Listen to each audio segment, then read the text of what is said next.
So if you're buying a condo or a townhome in BC, you're probably going to be reading some Strata documents pretty soon, hopefully with the help of a real estate agent. Anyways, as a realtor, when I help my clients, this is the stuff that I look for aside from finances and building maintenance. These are the little tidbits that tell you more about the building, things that you'd want to know. Let's go. So for example, if you're a person who really cherishes a quiet building, what you're going to want to look for in the Strata Council minutes is, are there repeated noise complaints? And they'll sometimes even say, you know, loud music was playing from such and such a unit. And what you can see is sometimes, especially in monthly minutes, you'll see repeated complaints time and time and time again. And you can see the unit number. You can actually look and see what floor is it on, what are the neighboring units. So if you are kind of picky about sound, keep an eye out for that, because some buildings you'll see they have like 10 complaints a month and it's a constant problem. So perhaps that's a building you want to skip out on.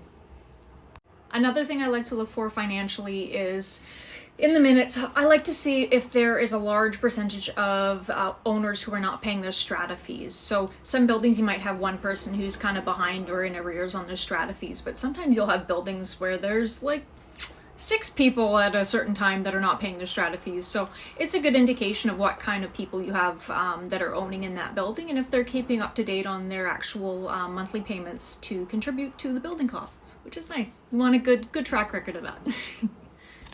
Another thing, if you are dealing with a building that has very few parking spots for visitors, is actually looking if there's any complaints about people parking in the visitor spots, because a lot of buildings have trouble with owners who use those to park in basically during the day because they don't want to go into the parkade, and they abuse that, and sometimes they just have no visitor parking available because it's being used by owners. So if that's something that would bother you, keep an eye out for that. If you see it repeatedly in the minutes, it is probably an ongoing issue. Now, if you're an animal lover like me, you probably won't mind, but a lot of pet issues will come up in the minutes as well. You'll see complaints about pets attacking other dogs in the hallways, or people not cleaning up after their dogs after they pee on the carpet, or leaving mess on the communal garden areas. So if that's something that would really bother you, do keep an eye out in the minutes to see if there's repeated pet bylaw infractions or annoyances that is just a constant in the building. It's a good tip off that there's been problems if it's showing up all the time. Last but not least, I would say the biggest one I look for overall when I'm helping clients is repeated thefts or break-ins. So especially if you're looking in a downtown core type of condo situation, you want to watch and see how many times do thefts and break-ins actually happen in this building. And so if you're reading 2 years of Strata Council minutes and AGM minutes, keep an eye out. If you're seeing a break-in once every 6 months, or bikes getting stolen from the underground parkade, that's showing that there's breaches in the security.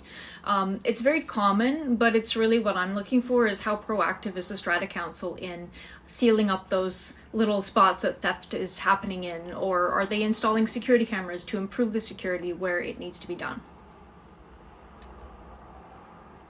So if you're in the active process of buying a condo, congratulations, I wish you the absolute best, but do make sure that you read through those Strata documents with a fine-tooth comb.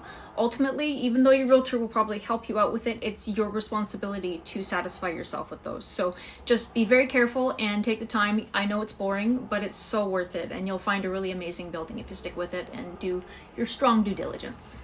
Bye.